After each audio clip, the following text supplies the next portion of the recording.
Greetings, everyone. Pardo here from Sea of Tranquility. Welcome to a kind of special edition of 4Fusion Friday. It's not Friday, but we're doing it anyway. We're talking fusion here on the channel. Alongside me in the co-captain's chair, Mr. George Lamie. And we've got two very special guests here to talk about a special new release that's just come out. We've got the legendary Gary Husband, keyboard player, drummer extraordinaire, along with guitarist James Morgan, together along with a very special bass player.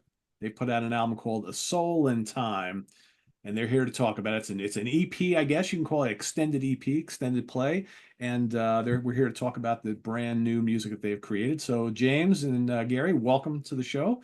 Great to Oh, it's have a you. great pleasure, man. Thank you. Hey, Thank you. Thanks for great having to be us. here. Yeah, so of Yeah. course, Hadrien Faraud is the bass player who's Yeah. one of the greats.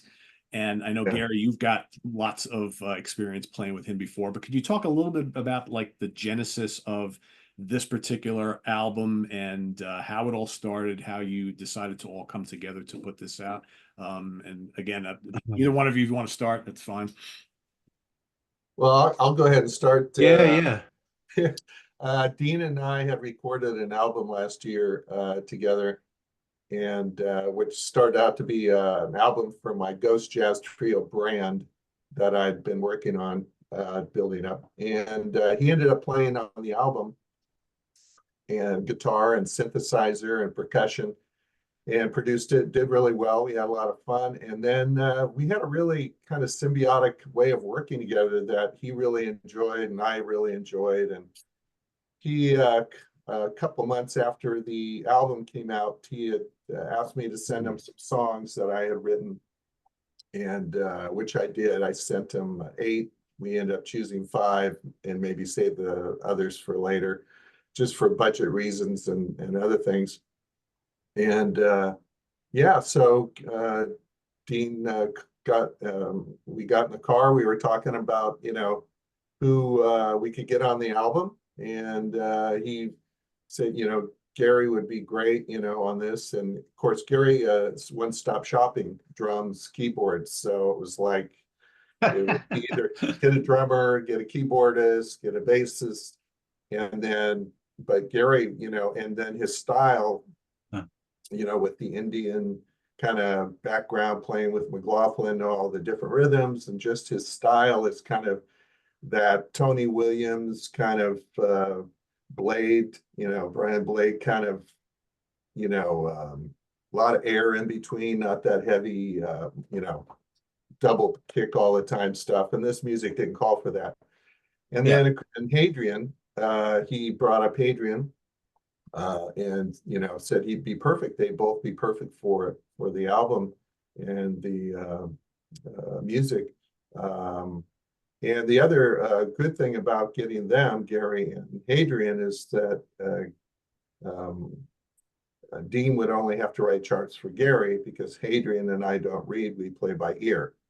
So yeah, so that was all settled and done, and then we just started the recording process where Dean put together the mock-ups, which is like a script that you send to the other musicians, has computerized, digitally created bass and drums and keyboards, but we kept it really minimal. Dean was, when you hire somebody or you have somebody involved in a project like Gary or Hadrien, they're not studio musicians. They have their own sound, they have their own voice. So you want to give them as the minimal bare bones that you can, so they can take that, and work off of it. And so that's what happened. And then during the recording process, originally, again, we were making it we wanted that 70s feel too. Dean was adamant about me having a stripped down guitar, not a bunch of effects. He just wanted me to have that cranked,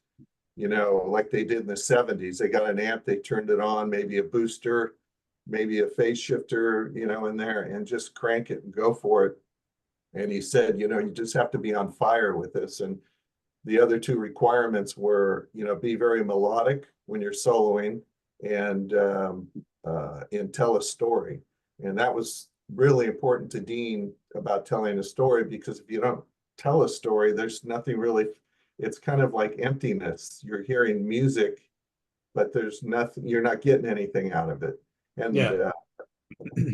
so Dean, and then what happened was during the process, Dean was getting weak and he ended up getting ill. And then, of course, as we know, he passed away earlier this year, battle with cancer. But Gary and myself and Hadrien, we kept the project going.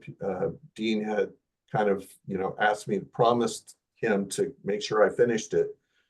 And we did. And I think he'd be really proud of it. And also during the process, Gary took over because he's got a lot of experience, a lot more than I do as far as producing and getting in the studio and mixing and all that. And he basically took over the reins. Once we got my stuff recorded, we sent him everything, and he oversaw, donated a lot of his own time, personal time, just hours meticulously with the engineers, putting everything together, lining things up. My guitar, I know there were some parts where I was doing a whammy because I couldn't get to the whammy quick enough, and he took it and slid it right over it with the synthesizer, and he just had that ear and brought it all together. So I think of 50% of the album or even more, the reason it's so successful and sounds so good is because of the time Gary put into mixing it, because that was super important. And that's kind of how it came to be. And it's doing really well. So, yeah. I love how you said in the beginning, it was actually one of my Yeah. questions, where you said having Gary is like having two amazing players and only having to ask one guy to come and do it. He was my Swiss Army knife. Yeah, for sure. Well, 'cause I can't tell you, Gary's, you've appeared on a million albums over the course of your career, and I can't tell you how many times I've listened to an album. It's like, oh yeah, he's killing it on the drums. It's like, well, I know how good he is as a keyboard player. Wouldn't it be good if he did that as well on this album? You don't have to worry about it on this record here, right? It's just you got both worlds on it, which is great. Yes, it turned out. I think that was the plan from Dean from the outset. Was that I'd be involved in on both my axes, so to speak. Axes, not X's. Yeah. By the way, excuse me. And I mean, the way Dean was the first person I spoke to about it long before we came into contact, right, James? So, Oh yeah. I had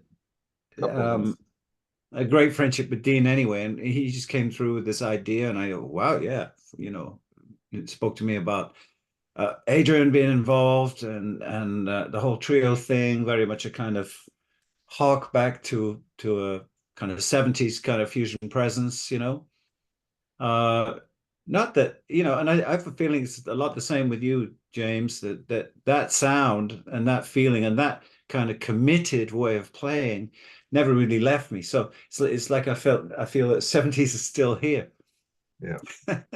Yeah, it's a weird feeling, but well, probably a very natural one, so to really just step into this project was a very natural and instantaneous yes, as far as I was concerned. So the first thing he did was send me some of James's material, and some of which he contributed to, right, as a co-composer, right? He wrote a few melodies. In fact, I think Eyes of Truth, and then part of the melody on the Edge, Feather's Touch. He wrote the melody, and then the other one he didn't. He just charted him. That was Soul in Time, and then of course the other one, Samba Sky. He didn't do. He just charted those. That was all basically me. Those two songs. Yeah. Excellent. Yeah. So I mean, the whole thing was kind of floating my boat from so to speak, from the beginning. So, and at that point they were just really, as we call them, bare bones demos. Really nothing. Not too much of anything live going on, except sort of pre-production sort of performances from you know, a few of your backing tracks and stuff like that. So Right. I had a good idea of what was kind of rhythm guitar, what sections were, and he was able to kind of sound me out in terms of the atmosphere and the attitude that he preferred for it. And I had a really fun day, you know, doing the 5 tracks on drums that day, you know, one day that I took here, not far from where I live. So I was able to just track that, and really it was just you know, people could say it's fast, but really, I think, you know, one of the big things to adhere to and be very disciplined about is preparation.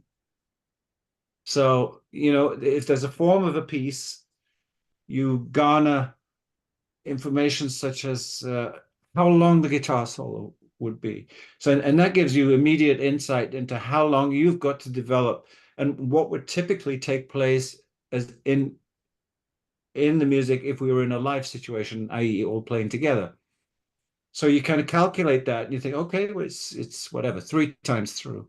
So by the end of maybe the second time through, it's starting to really kick, you know, and you can afford to, you can almost hear the other musicians in imagination, you know. Um, you imagine where they are, you imagine what stage they're at in whatever take the solo is taking, and you kind of push it accordingly, you know, from the drums. So it's that comes with experience, I think, that kind of procedure in record making, and one which I think a lot of musicians, particularly during the COVID time, really, you know, really got to grips with because it's all we had, right? Yeah. So we had to make music remotely. But if you can do it with you know, a really open and sympathetic frame of being, you know, in the music, but also from the drums. I mean, look at some of the great drummers in this kind of music. They're all like major protagonists, you know. They like Allan Holdsworth wanted it. He wouldn't know where it was if the drums were to sort of relax into some kind of square groove, rigid and didn't move. He, you know, he detested that. He just said, just break it up, make it open, you know. So, you know, it was kind of natural to come very much from that standpoint as well. And I think the accumulation of all the experience just kind of comes into being in a project like this where you're working remotely. And uh, so just to finish off the trajectory of it, the drums were done. Then you started doing parts. Is that right, James? Yeah, what we did was, Oh, and again, Gary, he obviously he kind of set the mood for the songs because yeah. what he was, you know, and everything he said, you can take the takeaway is he set the mood and the pace for everything because he had to anticipate, okay, James is soloing now. Okay, he may come in probably maybe doing a sustained note in his own imagination. Oh, okay, now I'm going to be building up. He's probably building up towards the end of his solo. He's going to be maybe ripping up the neck. So I'm going to go into some double kick thing, you know, get the Yeah. group straight. And then so I listened to that before I went in the studio to play my parts because I wanted to hear, you know, what he was doing. Like, okay, he's building up now, so I got to build up. Then I hear the keyboards would hit a chord, and for me, since I play off by ear, I've trained myself over the last 50 years of playing by ear to know to play off of what I'm hearing, and in a way that I can play as if I was reading it because Yeah. that's Yeah. just the way. In fact, that solo on the first song is the first take. We did 3 takes, and that Yeah. ended up being the one. Yeah, it's a great one too. Yeah, and I just, you know, again, I had Dean in my head sitting in front of me in my head talking to me and saying, you know, stop, don't do anything, everything you practiced when you were at home with this song, just don't bring it in. Don't do anything rehearsed. Just come in and go for it, you know, to walk on that edge, on that tightrope, because that's why we all go and see live music. We want to see those moments where there's a magic moment happening, and it's like, and we all got to witness it, and it was just one of those things. And that's really what, every time I soloed, or every time, you know, I came in, I wanted to be on that edge. I had to be, because then I knew everything was, I was in the moment. I wasn't thinking in my head, okay, he's going to go into the, we're going into the E minor part. Okay, you know, none of that. It just do it. Yeah. And it's kind of like what Gary had said in an interview, past interview, about Bill Connors, when he was, I think the song, I can't think of it, I think it was Vulcan Princess or Power, maybe. Power. Well, yeah, Power, either. yeah. And you know, Tony Williams starts kicking in, starts really going on the Stanley Clarke album, first one. And then you can hear Bill is just going off on that. And he's just, you know, he even kind of hits a note that's kind of, he's doing a pattern and it didn't quite work, and he repeated it. But it sounds cool, you know, and you know that he was doing, I know he was doing, I can hear the way he was playing it. Yeah. So yeah, so when he did his drum parts, we mixed those and we sent those to Hadrien, and Hadrien laid his tracks down, and then we mixed those and sent those back to Gary. Then Gary would do his keyboards and synth. He had a lot more time to do that, because do it at home, so he could really get into it, relax. And he spent a lot of time, because I got emails from him like, geez, James, I hope you like this, because I spent, you know, hours working on this. And you know, of course, everything was like, I listened to it and I go, oh my God, yeah. I mean, you know, yeah, I'm gonna say, yeah, could you redo that? Yeah, I'm gonna do that. No, it was perfect. It was, and then it set the pace. And then I mixed that, and then I had something to work with. And I could just sit there and go, okay, this is how the rhythm's gonna go. It was different than what I had sent them. And then I took out a lot of my guitar parts too, because the reason I was playing guitar the whole time on the mock-ups was to let them know what the song was to be. But when they're in the game and it's in there, I don't need to be playing so much. I can take out my rhythm guitar, like on Samba Sky, when we're doing the thing in 5/4 where he's doing a synthesizer solo after the first two melodic riffs. I was playing my guitar there, kind of a heavy metal, muted kind of thing that Dean actually really liked. He goes, oh, I love that little metal thing you're doing. But I took it out because it created more space for what Gary was doing, and then the bass. And if I was still doing that, it would have sounded cluttered. And so it was, in the music wasn't about me having to be heard. It's about the piece.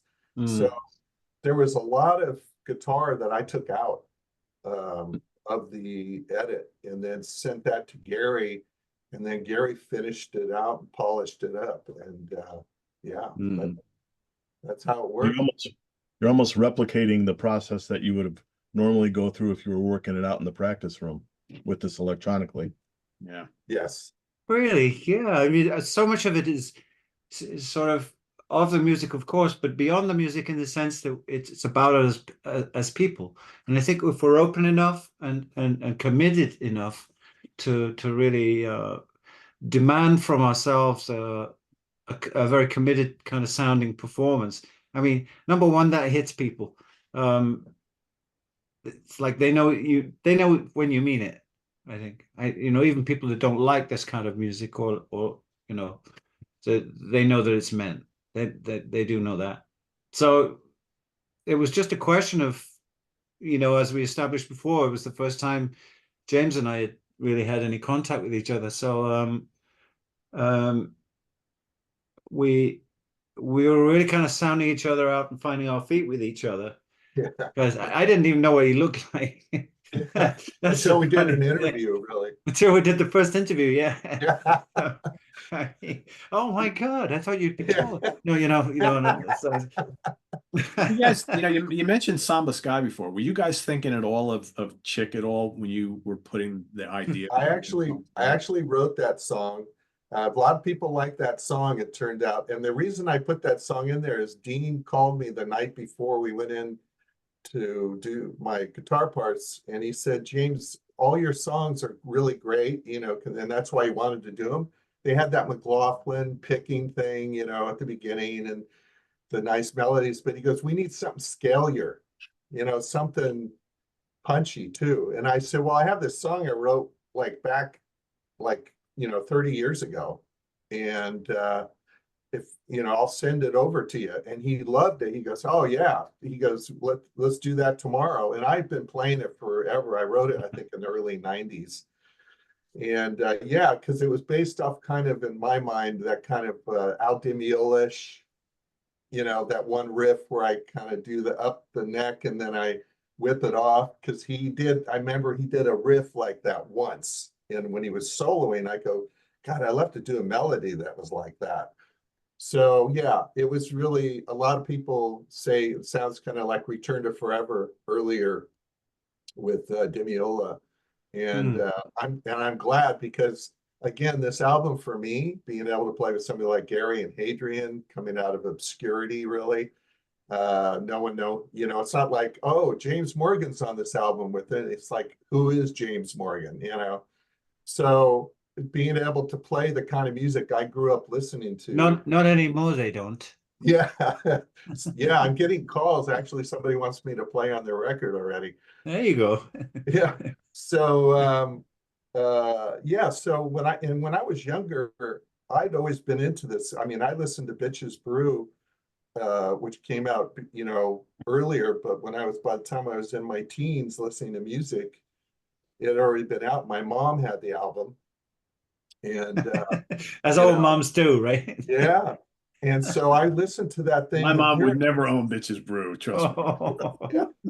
And that album to me was like, it opened me up to this whole world of like, God, I love this. You know, the way they played together, they were just playing off of each other, but it was structured. And even though he composed them, it was composing of everybody, but he was the guy. So, you know, the guru, so he'll do whatever he wants. But later on, my brother had brought over him to the Seventh Galaxy album, and says, because I played acoustic guitar at that time, and he says, oh, you got to hear this, you know, Bill Connors. I love when he plays, you know, his eyes go up, and he was telling me how he plays, and at the Keystone Corner and all these places. I go, oh, great. So I listened to it, and then after that, I wanted to play that music. And then I fortunately got to take lessons from him, living in Aptos, which is near Santa Cruz. I had gone up to Berkeley to Leopold's Records, because you always went to that store when you were up there. And I went into the back jazz area because all my friends were listening to Led Zeppelin and The Who and this and that. And I was listening to Return to Forever and other stuff. So when I opened the door, a piece of paper blew up and there was a card underneath it. And I thought I saw the name Bill Connors. So I pulled the paper up, and it was an index card, said giving lessons. So I took it off the wall, went home, called up, and they said he had moved. He was at his parents' house, and it was his girlfriend, I guess. So what happened was I called up his parents, and I pretended I was in the music business, like a manager, kind of lowered my voice. Here I'm like, you know, 17 or 18 years old, or, you know, around that age. I'm like, yeah, I'm trying to get a hold of Bill, you know, blah, blah, blah. So about a week later, I'm up in my room practicing, and my mom, the phone rings. They rang back then, and she goes, BC's on the phone. I go, BC? I'm like, whatever. So I pick up the phone upstairs. I'm at the top of the stairs, and he goes, yeah, this is Bill Connors. And I'm like, all of a sudden I start hyperventilating, like, oh shit. I sat down on the top of the stairs, and I said, yeah, you know, trying to stumble through my words. I wanted to take lessons. And he said, yeah, come on up. I'm living in Half Moon Bay. Gave me directions. Went up there, took lessons. My first lesson, I went up, I brought my white Les Paul, and I was wearing my white Indian clothes because I was in the McLaughlin playing You Know, and, you know, that I learned off the record, and Trilogy, and, you know, Meeting the Spirits with my little band at, you know, in Aptos. And he goes, oh, great, another McLaughlin clone. He didn't think it. He said it out loud right in front of me, you know. And he goes, next time you come, he goes, bring your acoustic guitar and just wear normal clothes. And I'm like, you know, so we ended up becoming friends. I actually paid him in pot. I didn't pay him money. He just wanted weed. And my mom grew weed, you know. So I would just bring up a bag of weed and he'd teach me. And he basically taught me mostly technique and a lot of patterns like thirds and all these things to learn. And I was going to school taking music lessons, and he said, you know, because he has you play for him to assess where you are. So I played him a lot of stuff, and he said, you know, James, you're a great songwriter. And he said, you have really good technique already. He said, I wouldn't learn music right now. Just focus on what you're doing, because a lot of people get stuck in a rut where they just become a side musician, which is not a bad thing because you get a lot of work. But so because I didn't learn how to read music, I out of default became a band leader and just always played fusion, always played kind of, you know, jazz rock. And then in 2017, I switched over to contemporary jazz because I wanted to do corporate gigs and make money and get an income stream coming in. And I've done that. And but this album, again, listening to Miles Davis and all that stuff, it's like I finally got to do an album like the stuff I listen to. And that's what it means to me, you know. If I never do another recording, which Dean and I talked about doing another one if this turned out okay, I would be happy never recording again. I mean, it just, that's how satisfied I am with this, you know. Fantastic. That's my life story in a nutshell for those who don't know who James Morgan is. Well, Dean's name has come up a lot. Can you guys talk about your shared origins of meeting Dean? Yeah. You go first, James. Yeah, well, Dean, again, I went to see, I owe it all to Alan Sanderson, who engineered my first 4 albums in 4 years that I just did. And they were all nominated for Best Jazz Album of the Year and a lot of accolades. I went to talk to him about him producing my next record because I thought I need somebody who knows what they're doing, you know, really. And he said, look, I think this kind of music you want to do, this album, you need someone better than me, somebody who really knows what they're doing. I've been working with this guy named Dean. I said, oh, okay. And I go, Dean, okay, I never heard of him, even because I didn't really listen to fusion in the 80s that much. Because to me, when Spyro Gyra came in and Yellow Jackets and that kind of more, you know, radio kind of friendly stuff came in, that didn't excite me like the stuff between 70 and 75, you know, where the stuff was raw. So yeah, so I go, oh, he looked them up on Wikipedia for me, and I go, oh yeah, okay, great, yeah, that sounds great. So I end up meeting him at a hotel lobby. We went into a meeting room, and I had all my stuff written out, showed him everything I wanted to do. I had my whole plan written out. He loved it. He said, sounds good. And he had thought it was going to be kind of, he's been doing a lot of like hobbyists, people that just do it as a hobby, producing their stuff. So he kind of assumed that that's what this was going to be. We got in the studio and recorded that first day. He called me up that night and said, James, you guys are really good. I really like what's going on here. He goes, would you mind if I play it on the album? I said, absolutely. I would love that. So he ended up rearranging everything so he would play all the rhythm guitar on the record, and I would just come in and solo. And then we just became friends because we're both into tennis. So every day we were texting about, you know, Carlos Alcaraz and Federer and blah, blah, blah, and just going on and on. So yeah, we developed a really good friendship. And I wanted to mention one thing that was mentioned about the music, that a lot of people may not even like this kind of music. Ruth, I was talking to Ruth about it, and she said the thing she liked about the album was that even people who wouldn't even know this music or normally like this is very palatable. It just had a beautiful feel. It wasn't too in your face or too heavy. And so Yeah, and then Dean's mom, who she just sent me a text 2 days ago. I talked to her a week before. She said she loved the album. She said, keep keep jazz alive, keep doing this. She really liked it. So, and I think Dean would have been very proud. And of course, Gary has a much longer history with him. So, Yeah, it's about 30 years for me. In that first, I have a feeling I met him before, actually, because I was spending a lot of time in America in those days with Allan, and I think I met him some of those early gigs, anyway, earlier on in the 80s. But both of was this? I'm trying to remember dates, man. It's getting harder. 30 years ago. Everything's so long ago now already. But anyway, it was one of these. I know this time. I know it's 30 years because we're doing Spectrum 50 with Billy Cobham right now, and in Spectrum 40, which you gentlemen might remember, featured Dean and Rick Farabracci on bass, and that was a really nice band.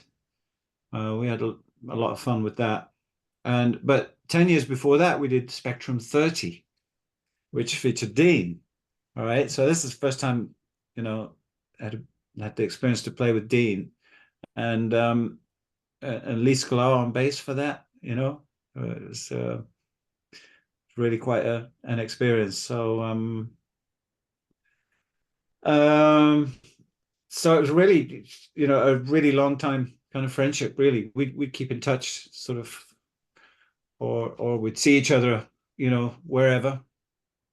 Then I ended up starting playing some gigs with some DEP gigs, some sub gigs with Dean's band, for Marvin Smitty. And I'd step in and do some of those, which was great, to go into Dean's world,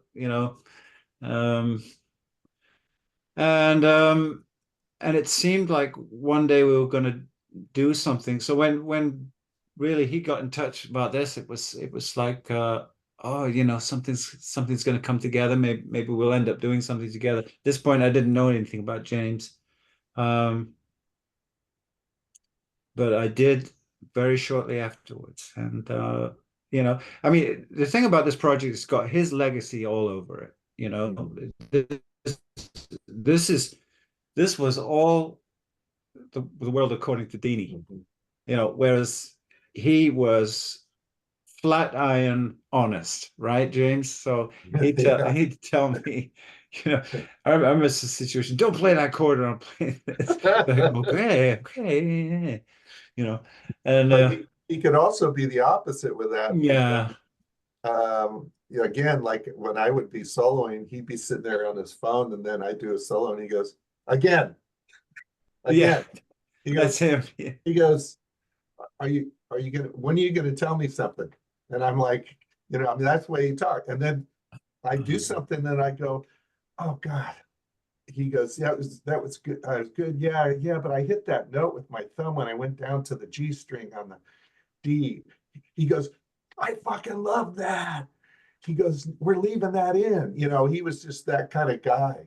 Almost not to the point of being rude, but he was from New York. He had that shoot from the hip, kind of thing. And he, very supportive guy, though. Oh, it's when you really did it for him, or when like anybody, when they know you respect them, that you get the best out of them. You get the core. You get to the core easier, and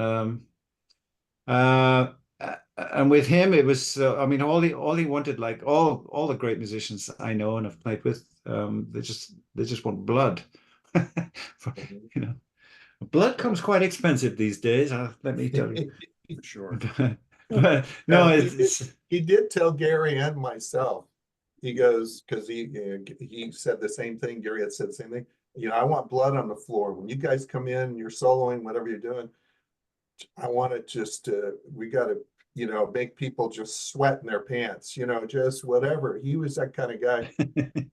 One of the things too on, I was going to say on the song Eyes of Truth, which is very, Dean had told me, he called me up one night and he says, James, I'm really tired. It's going to lay on the couch. You know, he was getting bad at that point. And he goes, but I love this song, Eyes of Truth. He goes, it's the hardest song I've ever had to chart in my life. You know, it has 5 time signatures. It's different, you know? And I go, yeah, don't worry about it. You know, again, we can hold off on the album, but Dean was a guy who, when he said he was going to do something, he would do it. And I was talking to his mom about this.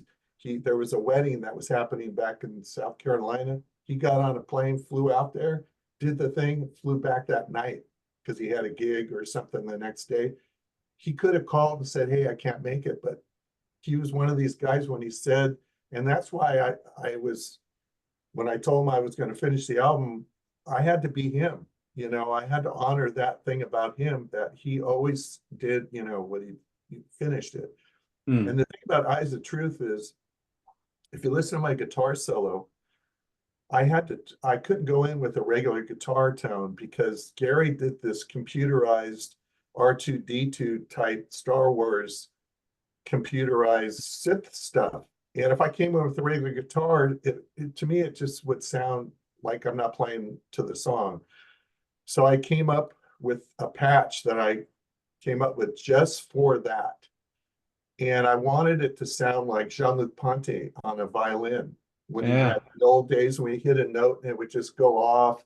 So if you hear my playing, if you listen to it with ears of violin strings, even a violin section, if you listen to my solo, it's like a violin. And then I go into the next one and not listen to it like it's a guitar solo. But that's the kind of album this was, and the kind of story and the way the playing that Gary put into the album and everybody did that brought out like, okay, I got to do this for this. I got to step up. And you know, again, this is all about Dean's. It started out as James' solo album, but you know, it morphed into something bigger. It was, you know, more about Dean, making sure that again, I always felt like he was in the room with me. You know, I woke up at 2 a.m. when he passed away.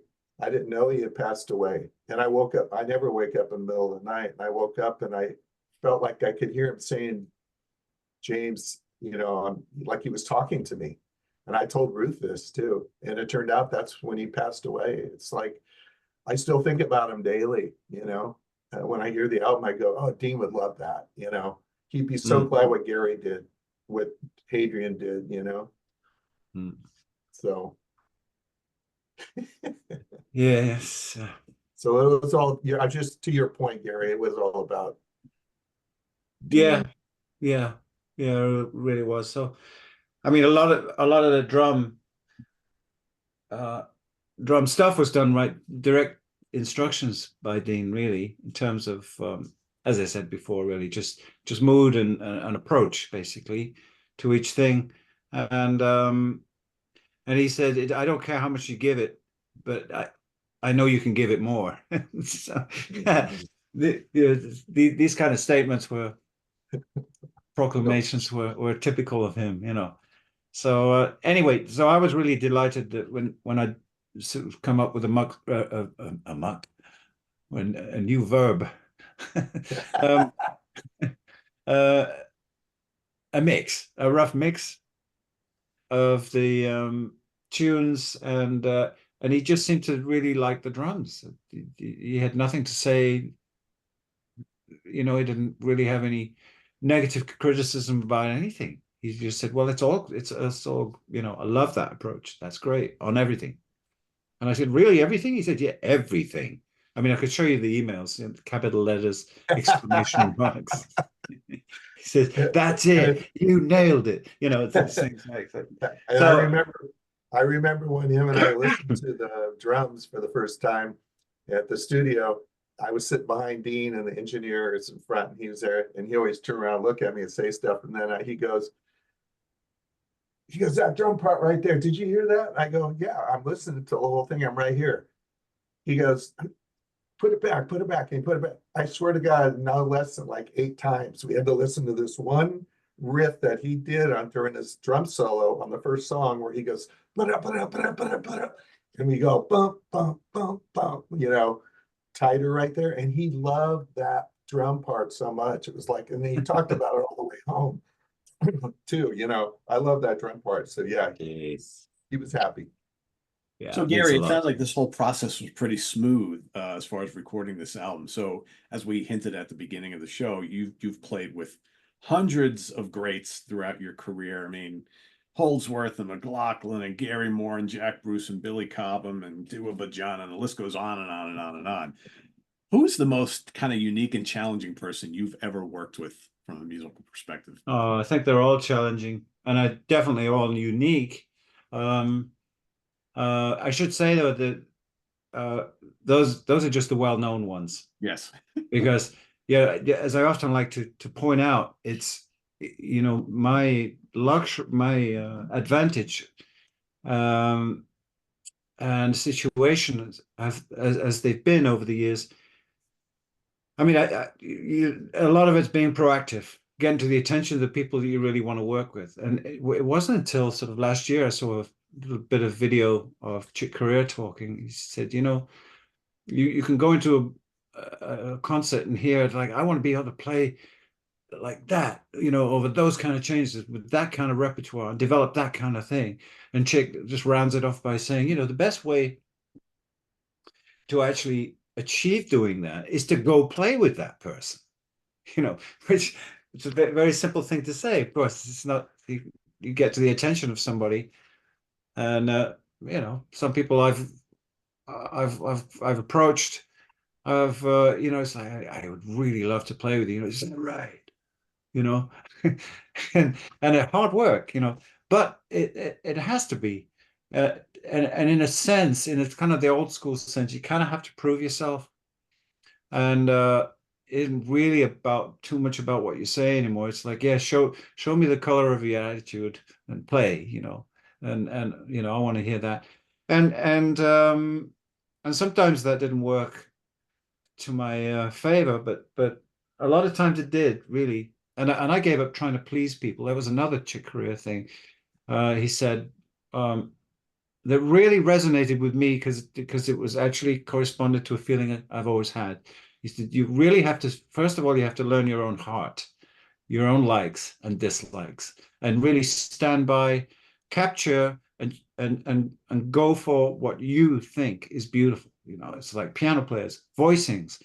Go for what you think is beautiful, and you know, don't try and come up with stuff that just pleases other people. You know, you have to come at this from your own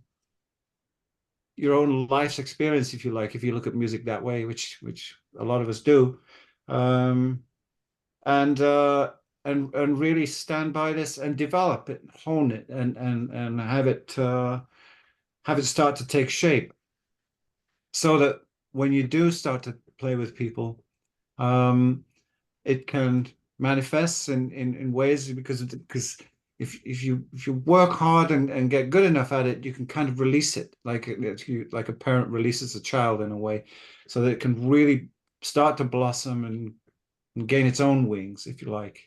And all this really, these kind of beliefs really set me up for playing with it. So really, when I was young, I would just play with anybody. I mean, it could be Greek weddings, you know, anything, just to play. It was any chance to play at all, whether it be like waltzes in a hotel restaurant or something. I mean, I loved it. It's just the act of, because it wasn't just about playing either. It was about driving your drums there, you know, making it out, you know, past the security. I'm a musician. Excuse me, you know, and taking all this stuff in and loading in and playing and just being there and putting your suit on, and it's the whole thing. It was all like, this is an event, you know. I've got to be somebody tonight. You know, people are relying on me to do something, especially when you're drummer.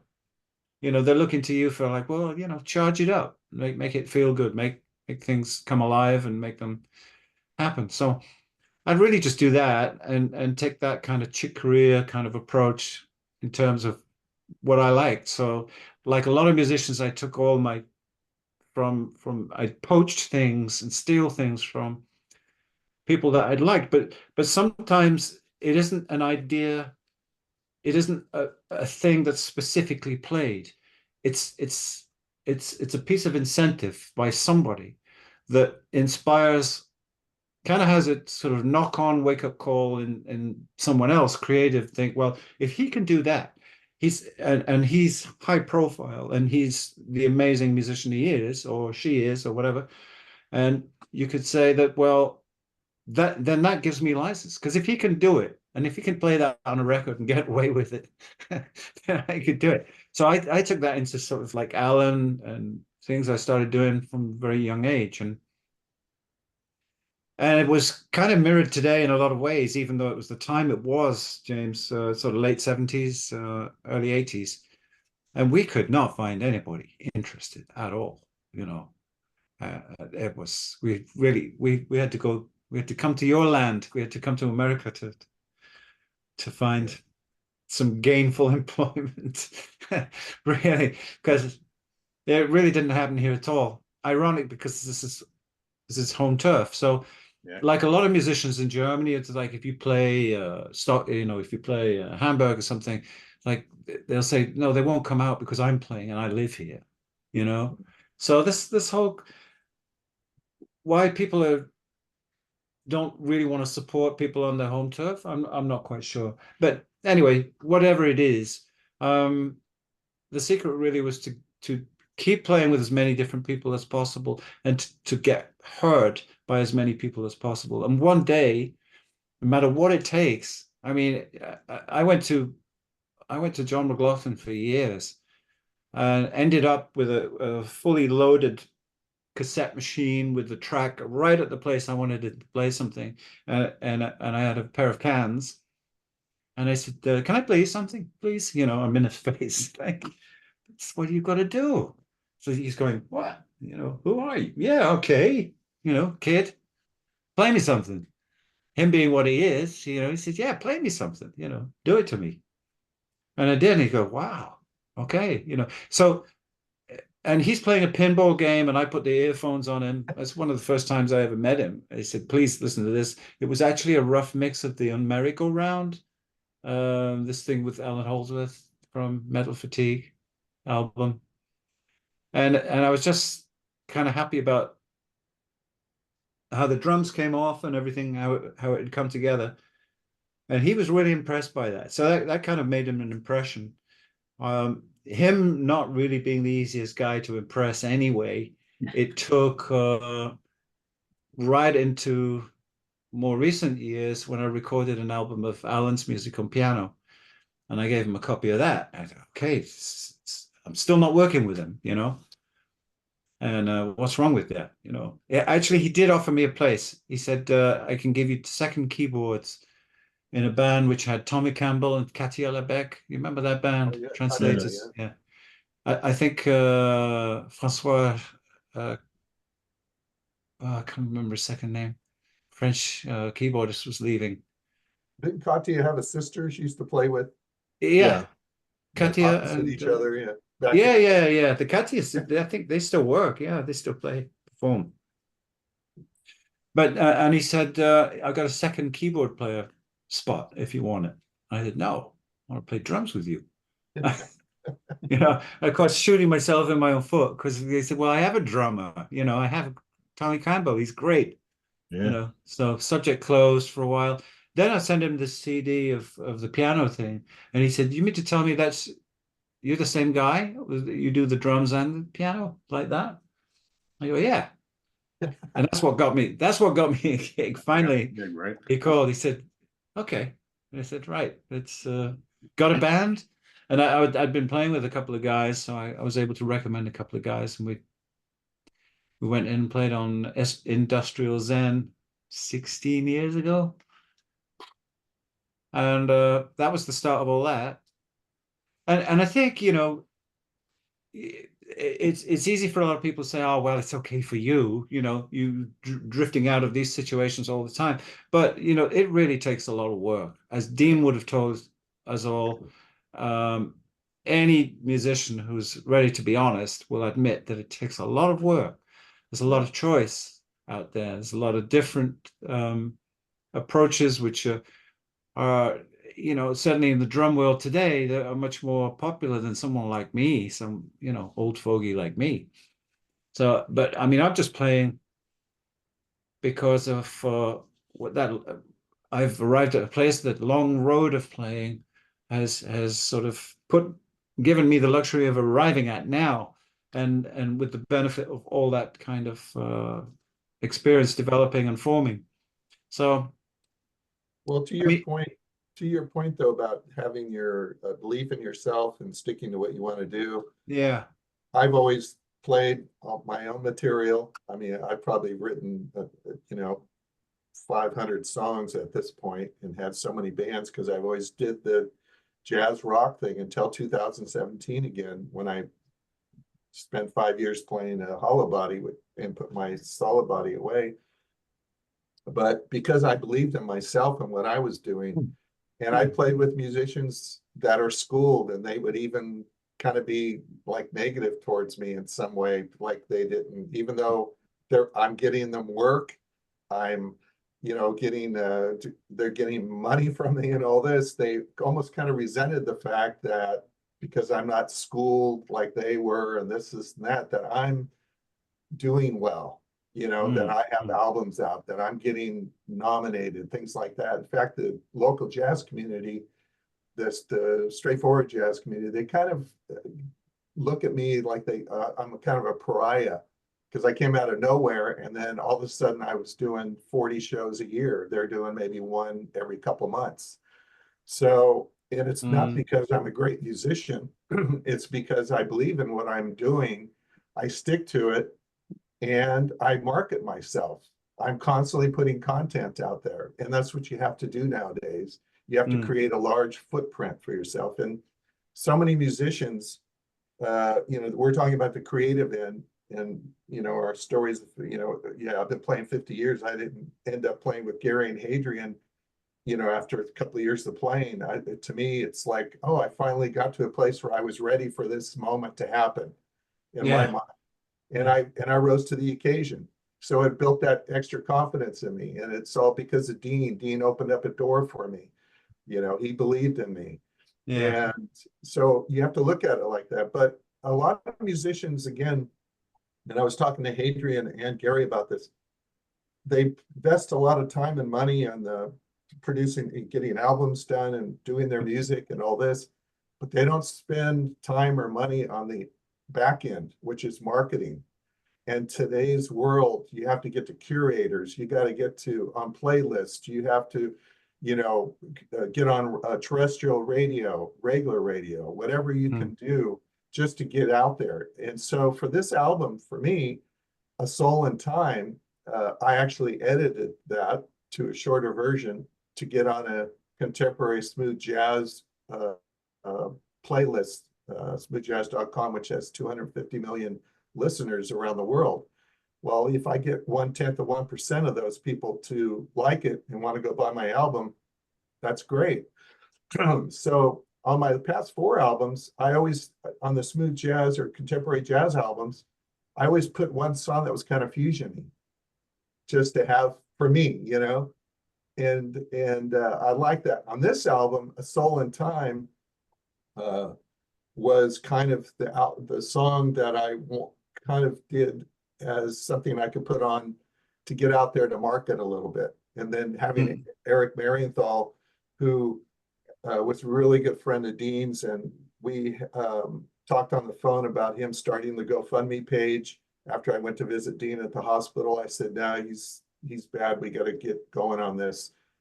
And then he said, and I said, "Dean," and I talked about you playing on this song, and I was going to do a guitar solo, but I had told Dean I think a sax would be great. And it has a kind of the African beat. He says, "Well, my friend Eric would be great on this." So Eric said, "Yeah, I'd love to do it," and he played on it. And then he's kind of in that contemporary jazz world too, does cruises and all that. So that helped that song and it, you know, get the play it got around the world so quickly. And that's where the big numbers came from. But Yeah. that's what you have to do, you know, Mm. practicing, playing with different musicians, learning who you are and sticking to it. That's important because Oh yeah. I have this album because of that. What Gary, I'm just clarifying Gary's point. You know, coming out of obscurity, it's because I believe in myself. I believe in what I can do. If I go into a musical situation, I'm going to do what I know I can do for that. And I have the ear to do it. And I already know all that. But it's also important to do everything on the back end as much as possible, because if you don't do that, your album is just going to get maybe a couple buys, couple spins, maybe someone will see it. But a lot of these musicians like Gary and Hadrien, it's not the case for me. They don't have the time. They're on the road. They're touring all the time. They're recording and doing this and that. If they could get someone to help them market on the back end and using their name, which is their brand, they could just bring in that extra income, because at some point, just like McLaughlin, your career is going to slow down or you're not going to be playing as much. I think these musicians like Hadrien and Gary and other ones need to build their presence online and get that almost like a retirement thing where they're going to get those royalties and that money stream, income stream coming in from all the marketing. Because I'm already doing, I get checks every month already just off my albums.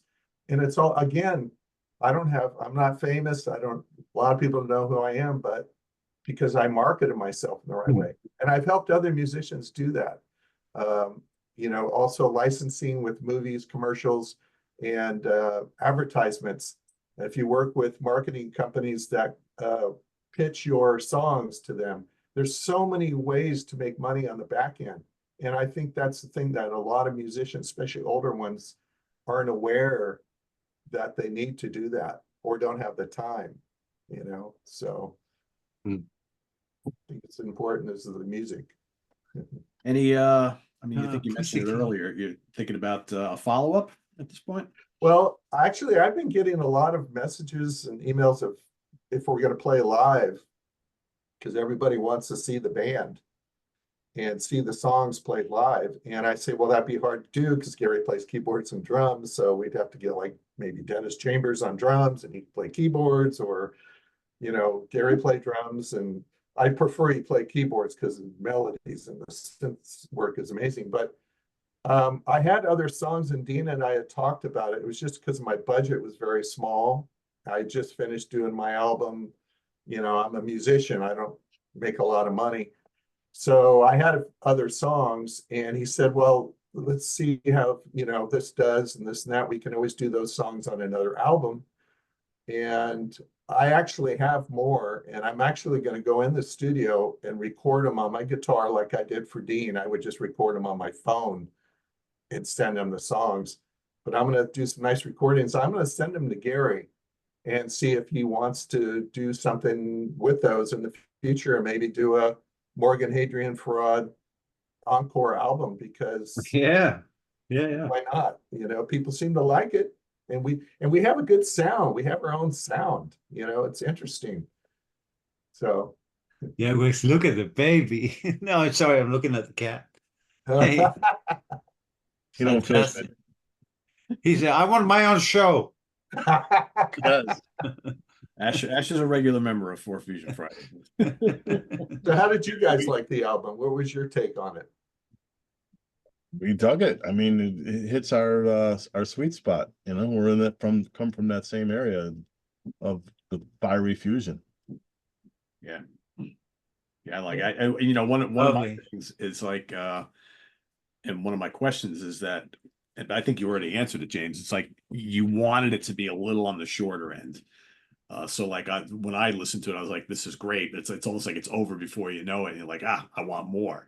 So that like kind of leads it. Well, was there more? And maybe you trimmed it down a little bit. And then, well, seeing as people are digging it, let's do another one type of thing. Right. So like a teaser.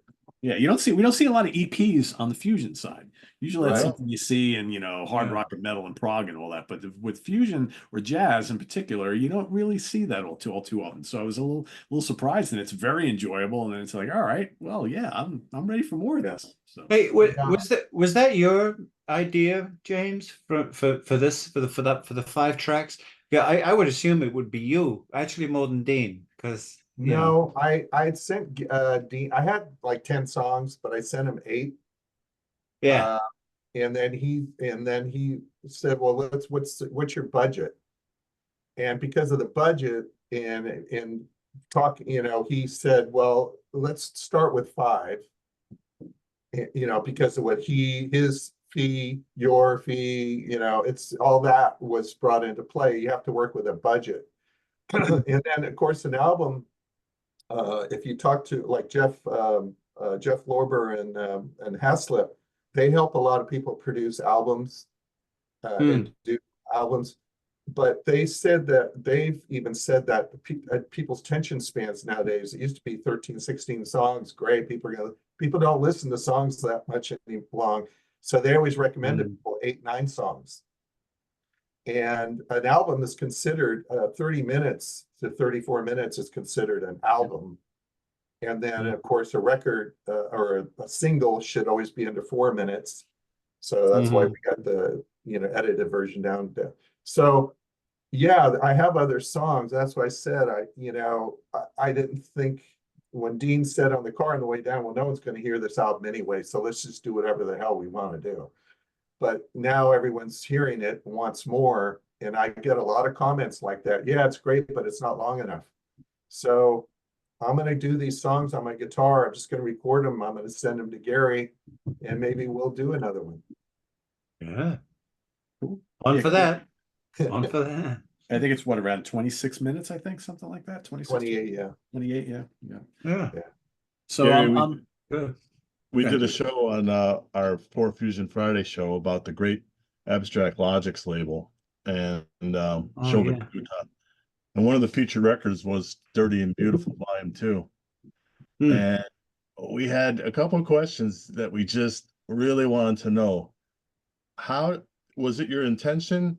You do the update of Fred, you have Allan play on the track, but you don't have him solo. Was that like a quirky thing you wanted to do? And the other thing is you have Allan and John both on the album, but not play on the same track. Was that something that went through your mind too? Well, two things. I mean, there are a lot of stories surrounding that album in both their volumes. Let me tell you, that was quite an undertaking. But in the beginning, the title was indeed because I had an idea to get Allan and John together. And a lot of people asked me, kind of, if that was ever on the cards, would they do that under their own steam, kind of thing? And I don't know, but I just waited for something. I kind of had a call about a sound in my head that really represented the both of them, and it was more than just I didn't want to put together some kind of shredding album that just burns and burns. I wanted to come up with a musical an idea, so a setting for them both, and produce them to really meet this kind of performance together. Leave the egos at the door, and they both had them. So it's not an easy thing to conjure. In fact, we didn't even get past the formative stages of the planning for that. I mean, they were both absolutely on for it in the beginning. Allan pulled out for his own reasons, which was a drag. But that was actually the title: Dirty and Beautiful. Dirty, John. Beautiful, Allan. That was supposed to be. That's what it was supposed to be originally. So then I just sort of thought, well, that's not going to work out. Might as well just play with anybody that wants to play, and I ended up making both of those records with, that really nice little sort of pondering, like who could I get? Well, who can I ask? Who would, and it wasn't obvious when you're talking about people like Robin Trower and you know Neil, what's his name, for the guitarist on Tears for Fears, shout Everybody Wants to Rule the World. Neil, I can't remember his second name. Idiot, but what a great guitar player. And you know, and there are other people. You had McCosh on there, you had Krantz, you had Stern. Yeah. It's like There nobody know. wild stories about all of them. But anyway, just getting back to what you asked about the Allen tune, but with Jan in the middle. I actually had two, because on volume 1 there was a song called "Leave Them On," which was began that volume 1 with that tune, and that was an Allen tune. So we were going to perform that in my ideal world as and we did actually record it at what's the studio? I cannot remember a thing today. Sorry. In LA, really nice studio there. And I got Alan and Jerry Goodman came in for that lineup. We did a few different Between the Sheets of Music and Leave Them On the first volume. And then the second one we had Fred, as you say. But as usual, Alan said, you know, I'd gone to make coffee, and he went while I was making coffee, he goes into the engineer, says, "All my solos, erase them right now." And he kind of like, you know, threatened him. And I said, "Right, I want them gone." And I said, and I came in with the coffee. I said, "Right, let's take a listen to the," and they put it on. All I'm hearing is bass and drums. And I said to the engineer, "Excuse me, could we hear some guitar, please?" And he looks at Alan, and Alan looks, yeah. I said, "Oh no, don't tell me." Because, you know, I know Alan a long time. I've known him a long time, I should say. And he basically instructed, to erase everything he'd done. So he said, "But here's the good news, right? I want to do the solos, but I'm going to need the tapes, and I'm going to, you know, I guess we were recording what we were recording to back then. Very early digital anyway. Again, cannot remember. So he took the recordings, he took the stems, or the equivalent of what was stems then, and he sat on them for a long time, and he'd call in different varying moods. You know, that's fairly typical of Alan to do stuff like this, and say, "Well, you know, I didn't get to it today," and then he'd call up another week and say, "I've got some really good results. I hope you're going to like them, because I do." And I've still got that voice message somewhere. And I thought, oh my God, he's actually going to come through, you know, with the solo and let me have it. So basically, he was as critical of himself as labeled. Yeah. Oh, it was endless, man. I mean, it was you just couldn't. He was the sufferer, really. He was an eternal sufferer in that regard. He just could not let anything go. In the end, it became like a total obsessive compulsive disorder, real problem, you know, for him to do anything. So I had a couple recent conversations with Steve Rosen, who is author of a very great Edward Van Halen book called Tone Chaser, and he talked about how Eddie tried very, very hard and felt really strongly about trying to break Alan into more of just to get him more well known, because he was so talented and whatever. And he ultimately couldn't make it happen. I mean, was Alan like, what was his perception of his lot in music history, and was he okay with kind of his career towards the end, or I think he was fine with it. I think he was just a victim of his self-torture, basically, because if he wasn't suffering, he would find a way to suffer. Unfortunately, my dear old friend, he would absolutely not mind me saying that, because that's how it was. I would say Bill Connors was the same way. Really? Yeah. Wow. When I started talking to him, when I met him there, he lived in a little room like 50 square feet with a Yeah. cot, a chair, pitcher Segovia acoustic guitar, sitting in his room all day practicing from 5 in the morning till night with breaks.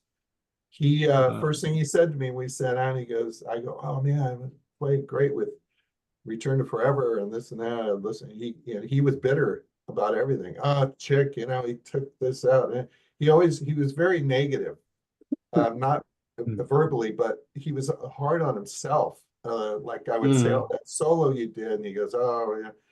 So he was like you said, when we spent time we drove down to the Classical Guitar Festival. The only time he was really happy was when he was cooking dinner for us, telling us about how he stole his first amp.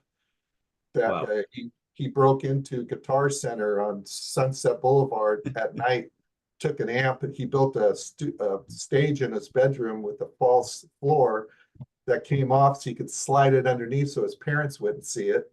Wow. And he was laughing and having a great time, but everything else he talked about, he was just always kind of, down on himself about stuff. Oh, sorry to hear that. Yeah. Anyway, I think that's why he didn't have the fame. Al Di Meola was the opposite, Yeah. Yeah. He was like, he loved the spotlight, and he still does. Yeah. So, yeah. Well, it has different. So perception. I basically, just to finish off that, so I basically thought, well, I was pissed about it. So, Guy didn't get a solo for anything. Leave him on Between the Sheets of Music or Fred, which was told because he's the only one that's missing, from just, all the people that I was surrounded, him and Jack Bruce, actually. I didn't manage to get him either. But so I thought, well, I don't even want guitar on it now. Who could I think of? And of course, I knew Elliot Sears, I think, Jan Hammer's manager. And I said, would Jan, do you think, be interested if we were to approach him to play on something? Not to tour, playing no gigs, just to do a couple of solos for me, And he said, "Oh, let me run it by him. Do you have anything you could send?" And I said, "Sure, I'll send you what we got, And he came back about a couple of days later and just said, "Well, the track sounds fantastic. Love to play on it." So I was like beyond happy because, I felt responsible to Shovik because he was wanting to release this thing, and it was still a time when things like this were important. It's called a deadline. It's not called that for nothing. It's like the track, we need to give them the finished, we need to submit get the master and make this record now. That was the deadline. And I didn't have any guitar, and I didn't know you then, James. So I called Jan Hammer. Hope you don't mind. But as I touched upon, he was more than happy to play not only on the one track, but also the other one, Fred, too. So it was just wonderful because that really was a new relationship. I'd never worked with Jan, although I was one of his biggest and still am most ardent admirers. Yeah, he's amazing, Jan Hammer. Oh yeah, man. But one thing I remember about Holdsworth, though, is he had a very good sense of humor, very clever, kind of understated humor, because I remember when we opened for him at Brick by Brick in San Diego, I would said something about his pedal, if I could move it, because it was we set up in front of their band, in front of Donati's drum set. Yeah. And he goes, "Yeah, just don't move it into your car." He had these little, like, "Yeah, don't worry," But he just had he had a sense of humor and always had a beer glass in his hand when I saw him. He was always drinking. Oh yeah. He knew how to have a good time. So, but Jan Hammer was amazing. To me, he was like McLaughlin on synthesizer. I mean, he could, just amazing. I mean, no one had ever Yeah. played. Chick and those guys were great. George Duke, they had their own styles, but I think Jan Hammer was the one, just Yeah. like I thought McLaughlin was the one on guitar. No one had done what McLaughlin did. He opened up the door to something that, gave so many musicians an opportunity to express themselves in a way they never had been able to before. And it was always on the edge, in your face music that no one had ever done. It wasn't like going to a jazz club where glasses are clinking and talking, people are smoking, and you got the jazz in the background and that. No, when you went, man, you were just like subjected to this bombardment of incredible music. And when you Yeah. left, you talked about it for days, and it permitted your body and everything. The thing about Dean, I was going to say too, that I learned from Dean was, and I learned so much from him in the short time we were friends, which was great. I felt like I was supposed to, because he, imparted so much stuff on me. When he played, it was like he was possessed by the music. You Yeah. know, he was this mild mannered kind of guy with a straightforward shoot from the hip thing when you were with him. But when he took that instrument, put it on and played, even when we recorded, and he did his acoustic guitar solo on a song, he looked at the engineer and he goes, "Was I grunting too much?" Because he's gets into it, and it just possesses him. And that's, to me, I mean, that's a lesson right there. So many musicians you see, they're so measured today. The schooled fusion guitarists, they know every scale in the world, and they play so perfectly and this and that, and they just, that's great. But when part of Dean's playing, I think that was impressive, is the way he was on stage, and just when, physically, because you could feel it and see it, and it was just amazing. I think a lot of the music today doesn't have that guts, That's that fire anymore. that's why I love John McLaughlin so much. The age of like nearly 80, Yeah. and he's going, come on, we've got a short solo. It's only a shortened set tonight. We need to sort of reduce the length of everything. So short solos, everybody, okay? Then he gets on stage, and it's like longer than the last act of Hamlet. you know, and he's gone. And the most delightful, beautiful thing about it, he has no idea. Yeah. Is that what we played how long? He didn't believe it. That's So right. I mean, and that's the essence of that's as good as it gets, really. Just witnessing something like that, and a spirit that's alive and well in that at that age, after that kind of a career, after knocking down so many barriers and building him up all his own way. And I think it's just this is about as major inspirational as it gets, I think. Well, also for you, saying that you're comfortable with because the fusion, jazz fusion, I think this album it was in my wheelhouse much more than the smooth jazz contemporary I play. All right. Yeah. That stuff's very hard for me to play because it's so constricted, but I do it because I can make a living at it. But that's what I love about this album, because it's in everybody's wheelhouse. This is it's really easy for you in a sense, because it's comfortable. You just already know what to do, Mm. and I Mm. think that's what Dean liked about it, is that that's why he told me it was so dear to him, this album, was because it embodied that thing that where he came from, you Yeah. know. It's Yeah. almost like going home and seeing where you lived again, and you just have that warmth comes over you. And I think that's why people like the album, even older people that grew up listening to that, because it's got that element to it with a modern twist. Yeah. Yeah. It has. Sure. And so, gentlemen, we got it mixed. We got it mixed, and I've got a very good friend, mastering engineer too, but a great engineer.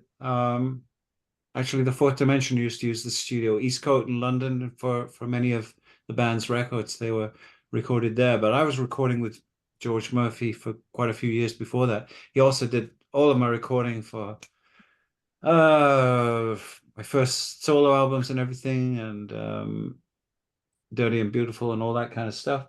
And basically, he's kind of like an old attitude. He's like an old spirit in a young body. So, you know, and apart from which he had the tools to match the perfectly maintained desk was looked after by the studio manager and had been since sort of 79 when the studio opened, and it's just valves, MCI board, you know, everything getting warm, dusty, and you know, EMT plate built somewhere in whichever wall it was, I can't remember, but everything just firing and talking to each other with such immensity and warmth and real life about the sound.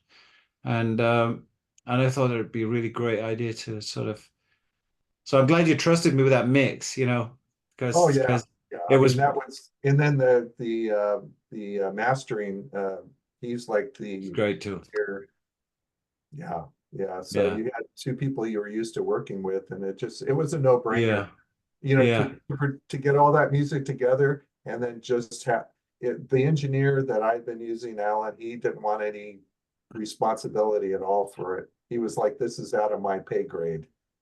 You know. Oh man, well, I mean, that's how he felt about the album. He says, "This is, you know, James, this is not one of the best albums I've ever heard." And then when he heard the final mix, we listened to it. He loved it. yeah, And I love the drums. A lot of people don't know were recorded from this side as if you were sitting on the drummer's throne playing the drums. So you're hearing him like that. And then Gary had put the floor tom over on the side of the snare and kind of reconfigured it for this album. But I wanted to say, yeah, because I'm always selling, anybody who's watching this video interview, they can go to Bandcamp, Morgan husband Faraud, Bandcamp, and they can get the physical copy of the CD or the digital. And if they there's a special running right now. If you buy that, either one, you get a free digital copy of a 10-song album of Dean's last album we recorded together last year. So you just go there, you order, you buy the album, and then your email, you'll receive a code. You use that code and you get the free download. That's good till July 4th. You stole my thunder there, James, because I was You see, I was going it's to like say, watching, in kind it's of like closing watching, out, I was going to tell everybody that we're going to put the link to the Bandcamp page down below, and all that information there. Not only can you listen to the album, but you can just say download or the. I love that, man. It's like Cal Worthington over here. You know, Yeah. I'll eat a bug and sell you a car. Wait, there's more. I love it, man. I love that. And you get a signed video, you get a signed photo from Gary Husband. There you go. So A Soul in Time is the EP. That's what we've been talking about. So for those watching who have not heard it yet, we'll have the link below to the Bandcamp page. Go check it out. I think you'll dig it. If you're watching this show, you like your fusion, you're going to like this one quite a bit. Right, George? Yep. Yep, absolutely. Check it out. Thanks, George. And to you two guys, you know, it's been a lot of, it's great to see Sea of Tranquility still thriving, and been a lot of talks and chats over the years. Yes, it So, has. It and has. a lot of support. Thank you, really. Very welcome. Thank you for the music. So both of you. So for everybody watching, give some love to the new EP and to these two folks, as well as Mr. Faraud on bass.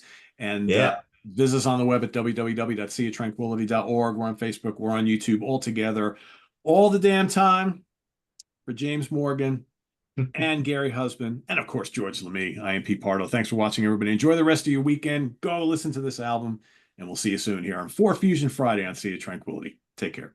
Thank you, guys.